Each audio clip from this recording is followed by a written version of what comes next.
At his son's wedding, a hardworking single dad found his name tag labeled low-educated fake dad. The bride's wealthy family laughed, but when he tried to leave, his son grabbed his hand and said, "Let's go home." What followed the next day shook their elite world to the core and left the entire room speechless. I stood alone near the back of the ballroom, trying to ignore how much I didn't belong. My son Jason was getting married today, a proud moment for any father, but especially for one like me. I raised him alone after his mother left when he was 7. No calls, no letters, just me in a toolbox, doing my best to give him a future. I worked with my hands, plumbing by day, delivery runs by night. Never missed a parent-teacher conference, never let him go to bed hungry. We lived small, but we lived right. When he got into Stanford on a scholarship, I cried in the truck for an hour. I never said it out loud, but this wedding felt like the finish line. The ceremony had been lavish, something out of a magazine. I didn't recognize half the guests, but it didn't matter. My son was happy. That was all I needed. Or so I thought. I headed toward the family table. That's when I saw it. My name was on the place card right under father of the groom, but someone had added a second line beneath it, in glittery gold pen, mock cursive. Low-educated fake dad. I blinked. Maybe it was some tasteless joke.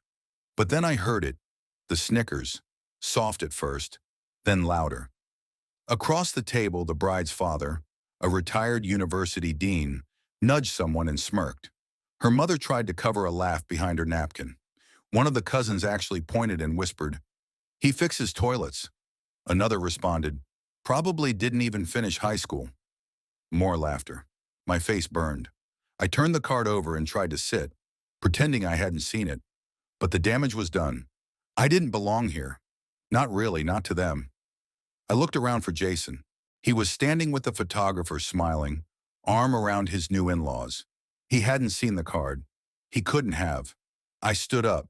I couldn't breathe. I didn't come here to be a joke. I turned to leave. And then, out of nowhere, a hand gripped mine, firm and deliberate. It was Jason. He didn't say anything at first, just looked me in the eye. Not with pity, not with confusion, with resolve.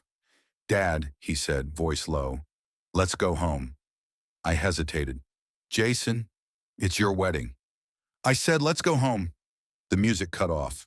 The DJ froze, hand midair. Conversation stopped mid-sentence. Heads turned. Even the officiant looked confused.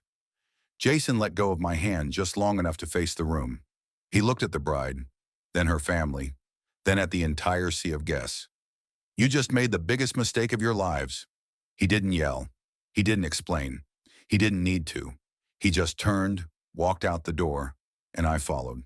Outside, the night was cold. Jason didn't speak as we got into his car.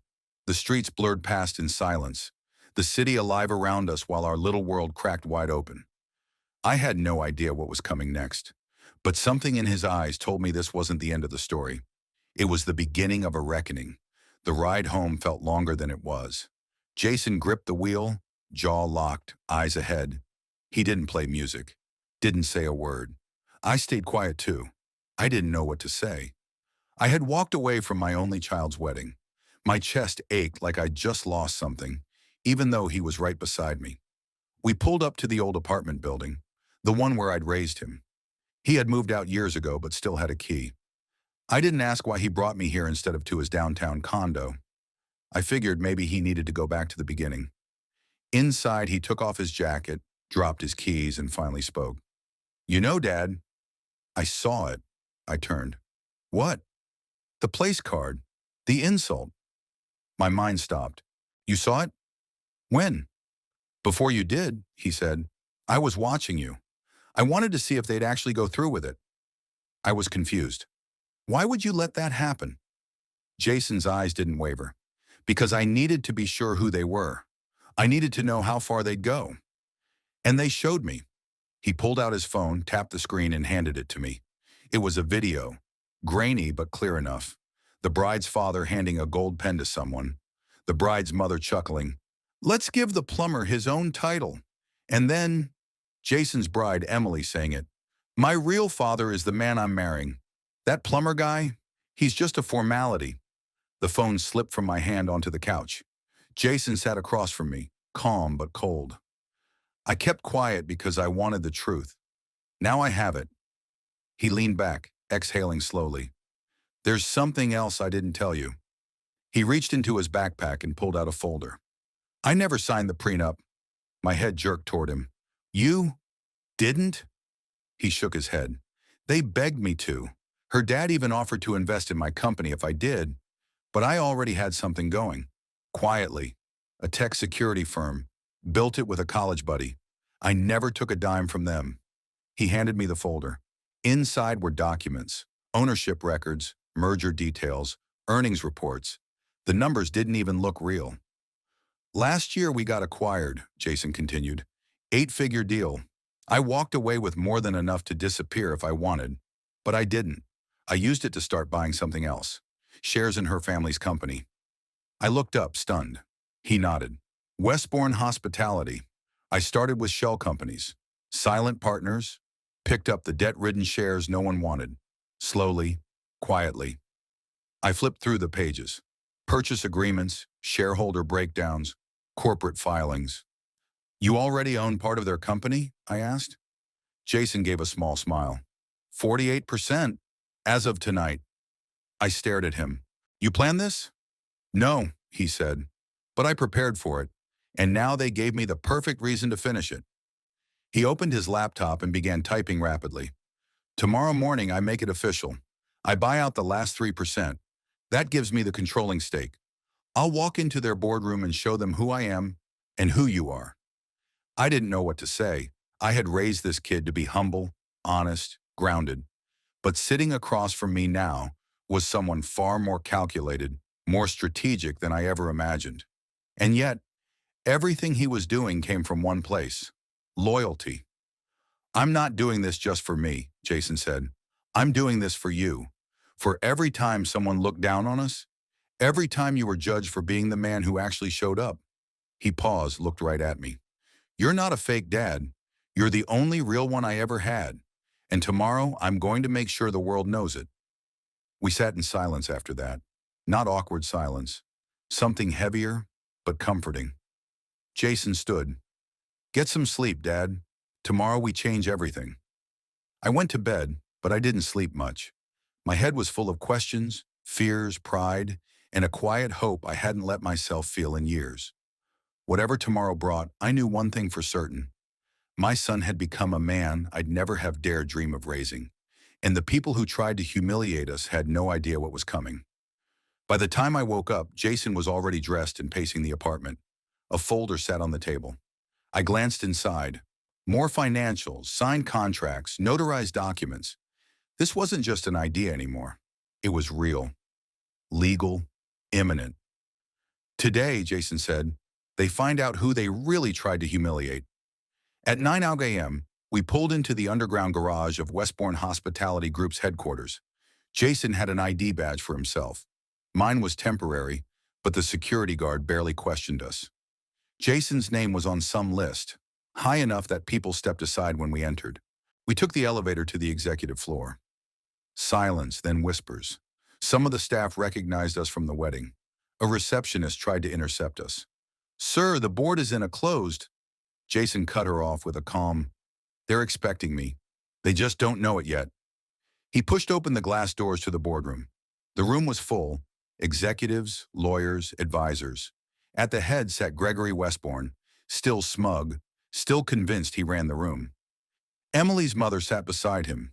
Even Emily was there, face stiff. Gregory looked up, puzzled. Jason, what's the meaning of this? Jason walked straight to the table, set the folder down, and began passing out copies. I'm here to make an announcement, he said.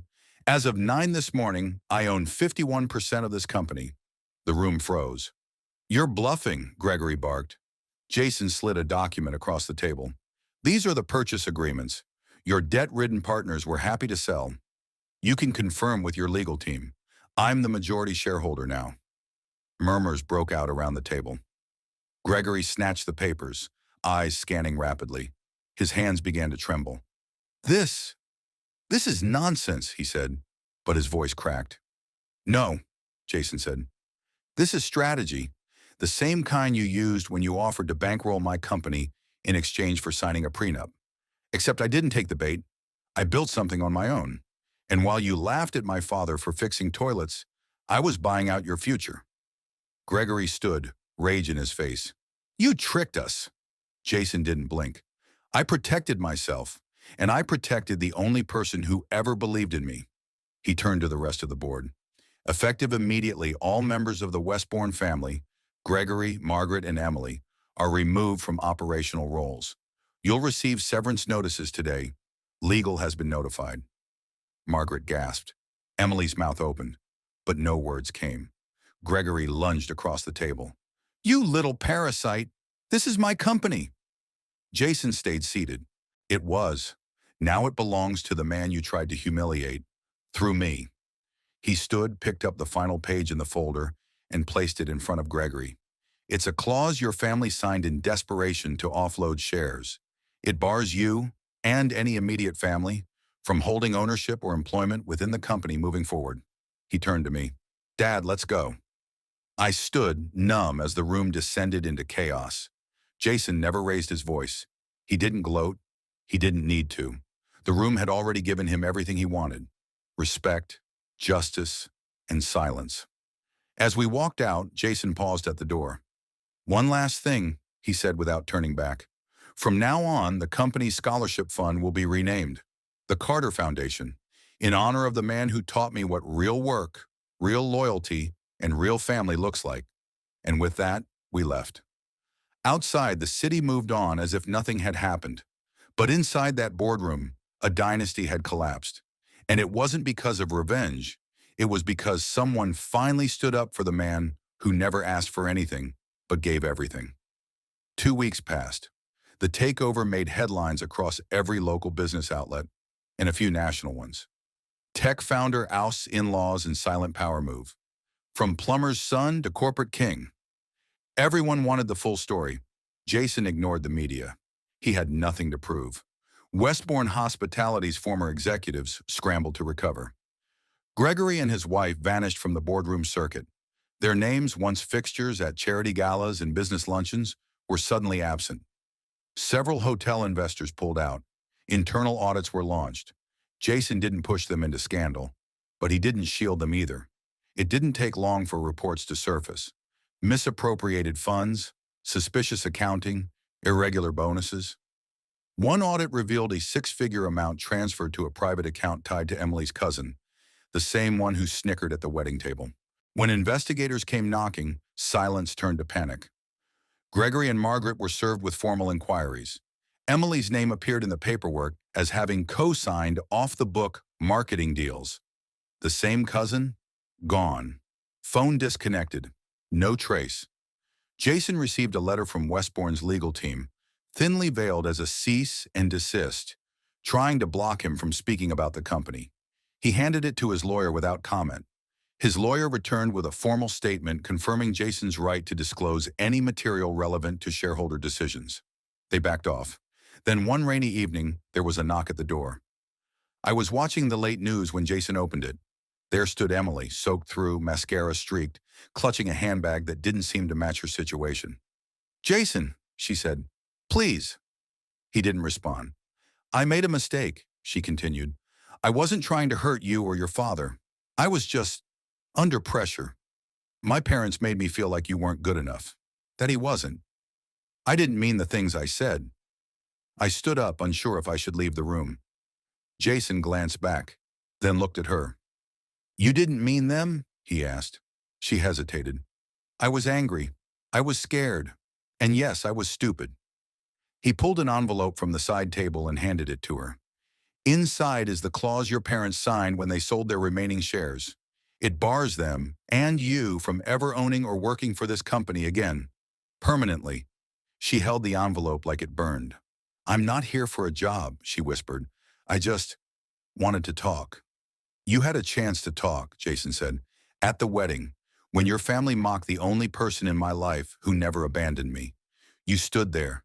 You smiled. She tried again. Jason, please. I was wrong. I stepped closer. You're not sorry for what you did, I said quietly.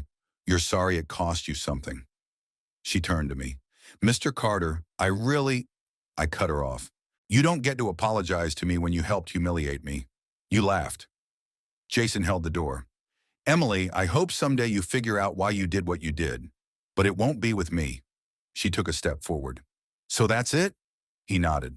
That's it. And he closed the door. No slam, no drama, just finality. We didn't speak for a minute, just stood there. Then Jason said, that wasn't closure. That was just noise trying to crawl back in. I nodded. Good instincts. The next day, Jason donated his first round of funding to a local trade school. It covered tuition for students pursuing plumbing, welding, electrical, and HVAC work. No press release, no cameras, just quiet action. And for the first time in a long time, the name Carter meant something to people outside our small world. Not because of the money, because of the message. 1 year later, the Carter Foundation launched its first scholarship program. Jason named it after me, though he didn't tell me until the day of the ceremony. I thought I was attending as a guest. He insisted on driving us himself, like old times. I didn't ask questions. I had learned that when Jason had something planned, it was best to let it unfold. The event was held at a community center on the edge of the city. No luxury ballroom, no champagne, just rows of folding chairs filled with students, parents, teachers, and local business owners. I assumed Jason would be the final speaker. He surprised me again. He walked up to the microphone first, cleared his throat, and looked out over the crowd. I want to tell you about someone most people overlook, he said. Someone who never asked for recognition but deserves more than I could ever repay. He paused. My dad. I felt every head in the room turn toward me. My stomach tightened. When I was growing up, we didn't have much. My dad worked double shifts to keep the lights on. He showed up to every school event, even if he hadn't slept. I watched him get disrespected more times than I can count. But he never hit back. He just kept showing up. Every single day. Jason continued. A while ago I got married, or I almost did. At the wedding, someone tried to humiliate him, called him a fake dad, said he wasn't educated enough to be proud of. The room grew quiet. But here's what I've learned. You don't need a degree to raise a good man. You don't need money to teach loyalty. My dad taught me what character is, and that's something no classroom or dollar can give you. He motioned toward a sign draped in cloth. 2 students pulled it off. The Carter Foundation, Scholarships for Skilled Trades. In honor of Michael Carter, I sat frozen. I hadn't expected this. Jason walked over and handed me a plaque. I couldn't even read it. My eyes wouldn't focus. Then the mayor came up, said a few words about how the foundation would fund apprenticeships, tools, and job placements for students from working-class families. Several of the students who had received the first scholarships stood and introduced themselves. Future electricians, mechanics, carpenters. Each one thanked Mr. Carter for the opportunity. They meant Jason, but they looked at me. After the ceremony, we stood outside while people packed up chairs and banners. You didn't have to name it after me, I said. I didn't do it for the name, Jason replied. I did it so every kid who's told they're not good enough because of their background has a way forward. You gave that to me. I'm just paying it forward. I nodded, too full to speak. We stood there for a long time, neither of us needing to fill the silence. Later that night, Jason got a message from one of his old business mentors. It said simply, most people make money and forget where they came from. You made money and turned back to build a bridge. Jason showed me the message, then deleted it. He didn't need validation. He already knew who he was. Emily never resurfaced publicly. The last we heard, she had moved out of state. Her parents sold their remaining properties and retreated from the business world entirely. Rumors about indictments and settlements still floated, but we stayed out of it. The damage was done. The lesson was taught. In the end, it wasn't the revenge that mattered. It was the message left behind. That respect is earned by action, not appearance. That titles mean nothing if you forget what it means to stand by someone. And that sometimes the quietest people build the strongest legacies. Jason once asked me if I ever regretted working with my hands all my life. Not once, because those same hands raised a man who changed lives, starting with mine.